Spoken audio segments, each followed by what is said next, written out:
এই যে যাদের যাদের ভালো লাগবে তারা অবশ্যই লাইক কমেন্টস করবেন। দেখেন ওয়াও ওয়াও দৃশ্য, এটা এটা এটা আসলে কি বলবো, সবাই খাগড়াছড়ি বান্দরবন যায় বেড়াতে ঘুরতে, কিন্তু আমাদের এখানে দরকার হয় না, কারণ আমরা একদম একদম নেচারের ভিতরে থাকি, প্রাকৃতিক পরিবেশে থাকি। ঠিক আছে, এই দেখেন চারিদিকের আবহাওয়াটা দেখলে আপনি মনে করবেন যে আমাজন জঙ্গলের ভিতরে আছে। আসলে এটা হচ্ছে আমাদের যমুনা নদীর বুকে আমরা আছি, পানি আছে তো চতুর্দিকে সুন্দর লাগতেছে। ঠিক আছে, এখন দেখেন এই যে হ্যাঁ দেখাবো, ধীরে ধীরে দেখাইতেছি। এই যে পিছনে দেখো এই যে ছেলো আসতেছে যমুনা নদীর ভিতর দিয়ে। ঠিক আছে, ঠিক আছে, তুমি লাইনে থাকো। এই যে ছেলো মেশিন চলে যাচ্ছে। আসলে যখন পানি আসে তখন আর কি বলবো, আল্লাহ আর ঢেউ যে কি হয় চিন্তা করতেছে, আমাদের নৌকাতে একদম ওরে সর্বনাশ। ঠিক আছে, আর সেই ঢেউয়ের মাঝে আছি আমরা। আসলে দেখুন অনেক সুন্দর লাগবে, কি বলবো, যে মাঝে মধ্যে আমি ফাইমকে নিয়ে ঘুরতে আসি, ফাইমদেরই নৌকা, ফাইমে ছাড়া তো চলবে না। ঠিক আছে, এই হচ্ছে ওয়াও পরিবেশ, এই যে ওয়াও পরিবেশ এটাকে বলে। আসলে খুব খুব মানে ভালো লাগবে। আসলে মাঝে মাঝে ঘুরতে বের হতে হয়, একদম একঘেয়েমিতা কোনো কিছু ভালো না। ঠিক আছে, এই জন্য জীবনটাকে একটু উপভোগ করারও দরকার।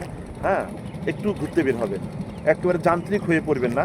যান্ত্রিক হয়ে পড়ে দেখেন না, মানুষ আগেকার মানুষগুলো ছিল মানে প্রকৃতির মাঝে হারিয়ে যেত, বাড়ির পাশে প্রকৃতি পেত, সব সুন্দর সুন্দর পরিবেশের সাথে মিশে যাইত। এখন কিন্তু মানুষ তা পায় না, যার কারণে কি হার্ট অ্যাটাক করে, স্ট্রোক করে, মানে বিভিন্ন ধরনের চিন্তায়। এখন আমারও কিন্তু ফ্যামিলি আছে, ঠিক আছে, ফ্যামিলির জ্বালা আছে, পুরাণ আছে, সব কিছু আছে, তারপরেও ঘুরতে বের হয়েছি। এই মুহূর্তে কিন্তু আমার ওই রকম যে ফ্যামিলির জন্য কাজ করা মাইন্ডের ভিতরে তা কিন্তু করছে না। কি ভাই, কি ঠিক আছে না? তোমার কি বাড়ির কথা খুব একটা মনে পড়ছে? এখন কিন্তু মনে পড়ছে না। এটা কিন্তু আসলে মানে এই সত্য কথা কিন্তু, তাই না? যে যখন আমরা ঘুরতে যাব, ওই যে বিল গেটসের একটা কথা শুনছিলাম, যে যদি মানে একদিনের জন্য যদি মানে ইয়ের জন্য চলে যাও, মানে ভালো লাগার জন্য, শান্তির জন্য চলে যাও, তাহলে ভ্রমণে বের হও। ঠিক তেমনটা আসলে ফ্যামিলি কিন্তু আমার আছে, আমার আব্বা বেঁচে আছে, মা বেঁচে আছে, আমার এক ছেলে এক মেয়ে, আমার বউ আছে। আর তারপরে যখন আমি এই নৌকা দিয়ে যখন ঘুরতেছি, তখন কিন্তু আমার ফ্যামিলির জন্য মাইন্ডটা ওইরকম কাজ করছে না, মানে মাইন্ডটা কেমন জানি পাতলা হয়ে যাচ্ছে, মানে খুব ভালো লাগছে। এটা ভালো লাগার বিষয়, ফিলিংসের বিষয়। সেই জন্য আমি বলবো যে সবাইকেই বলবো যে আপনারা সপ্তাহে একদিন হলেও সুন্দর এই সিনারি, প্রকৃতি মাঝে হারিয়ে যান, প্রকৃতির মাঝে হারিয়ে যাবেন, দেখবেন অনেক কিছু খুঁজে পাবেন। এখানে নতুন করে বাঁচার একটা যে টেন্ডেন্সি, এটা কাজ করবে আপনার ভিতরে। এই জন্য আপনাদেরকে অনুরোধ করি, আপনাদেরকে মানে পায়ে ধরে অনুরোধ করি, আপনারা অবশ্যই ফ্যামিলি নিয়ে ঘুরতে বের হবেন, নিজেও ঘুরতে বের হবেন, মাঝে মধ্যে এই কাজটা করবেন। ঠিক আছে, দেখেন কত সুন্দর পরিবেশে ঘুরতেছি।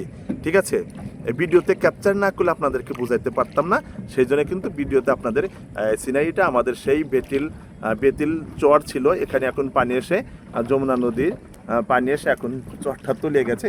এরই মাঝে আপনাদেরকে দেখেন, এই যে এই থেকে ট্রলার আছে, হ্যাঁ, এই যে সুন্দর একটা ট্রলার, এটা দিয়ে বালুই উত্তোলন করতেছে। এই যে দেখেন, আপনাদেরকে জুম করে একটা দেখালাম। ঠিক আছে, দেখেন কি কত সুন্দর লাগে। ঠিক আছে, কি বলেছে আমাদের গ্রামটা অসুন্দর, সৌন্দর্যের দিক দিয়ে আমাদের গ্রামই সেরা।